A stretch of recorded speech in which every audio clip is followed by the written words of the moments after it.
Morning.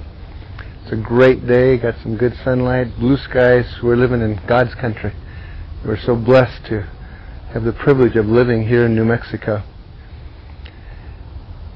I'm a stone and bronze sculptor. I come from Santa Clara, Pueblo. My mother's from Santa Clara. My dad is Apache from White River, Arizona. That's the White Mountain Apache tribe. For most of my career, I either did social work or educational administration, usually working with Native American people and other minorities. When I saw retirement coming up in a couple years, I decided I would start looking at something to do. Took some classes in sculpture and was encouraged by several friends to consider the art area as something I wanted to do for the rest of my life. And lo and behold, it was a very successful venture, as taking classes at the Pewaukee Art Center, called the Poe Center, the Poe Art Center. I learned about sculpting stone. This piece here is an image of an Apache crown dancer. An Apache crown dancer, these images, these characters bring blessings to events such as the coming out ceremony for young girls when they leave their childhood and become women. It's called the sunrise ceremony.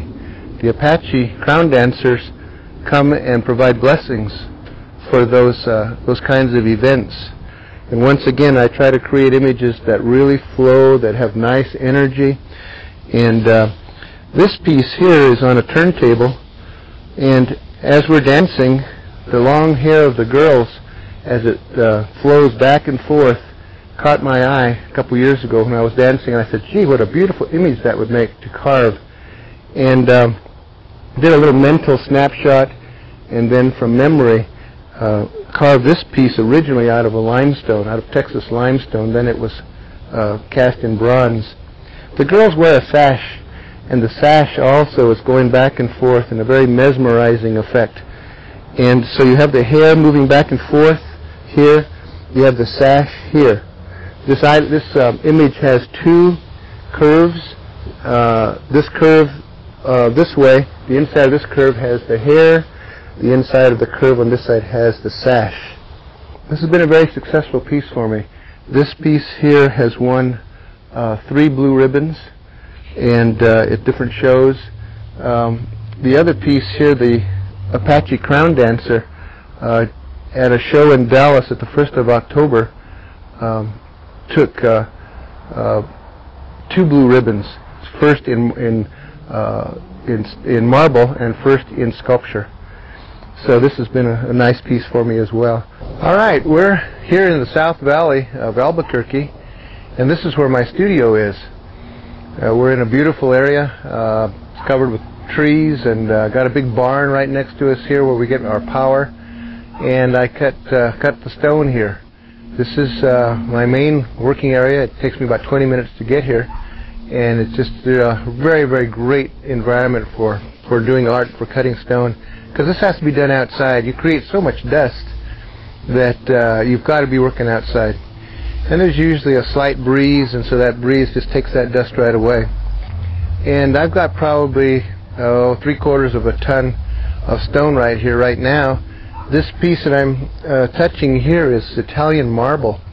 It's got a blue tint to it. Virtually every country, every state, every locality or location in the world has some kind of stone that can be carved. This comes out of Italy, and over here is a chunk of stone that's an alabaster out of Utah. That probably weighs maybe 280 pounds, something like that. Just wanted to show you that here's a piece of raw stone. This is pink Portuguese marble. It weighs nearly 400 pounds. It's a very dense stone, a very beautiful stone.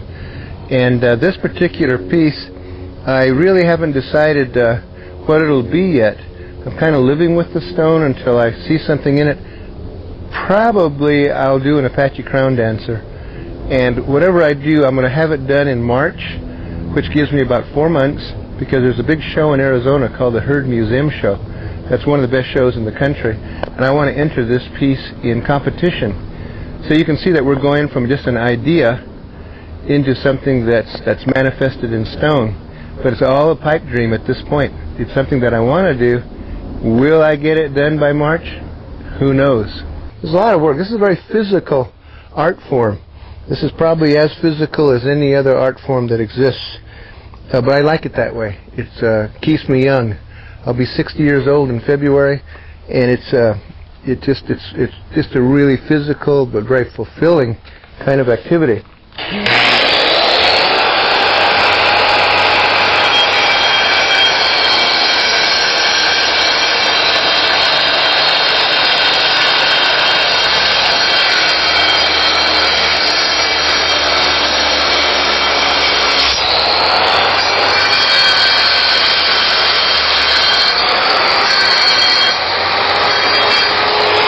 That's how you cut stone. So what I've done is to create a base, and now I can carve the sculpture, which will be an upright piece, and I've created a base. And that's how you carve stone. These pieces that I'm working here were originally much larger pieces of stone that were cut down in the manner that I just demonstrated. And that's how that works. The last part of any of these pieces is to polish, and I use sandpaper. The way you do that is you start with a rough grit, like a 60 grit sandpaper, do the whole piece. Then you go to 80 grit, do the whole piece, 100, 120, 150, 180. At about that point you can start using water. Use that black, wet, and dry sandpaper. Use water. Go up to 220, 240, 300, 400, 500, as high as you want it to go to get the maximum effect. The more you polish, the more the color of the stone comes out. The more scratches are removed, the more of the beautiful finish, the beautiful inherent beauty of the stone comes out. That's got to be balanced with time and energy, and it's a very, very manual kind of an effort. But again, it's very, very fulfilling, because you go from a raw stone that is nothing into something of this magnificent beauty. And that's why I do this. It's fun. It's my second career, and hopefully I'll be carving stone till I'm 80 or so, and probably move into clay and wood into my 80s and 90s and hundreds, and who knows what happens after that.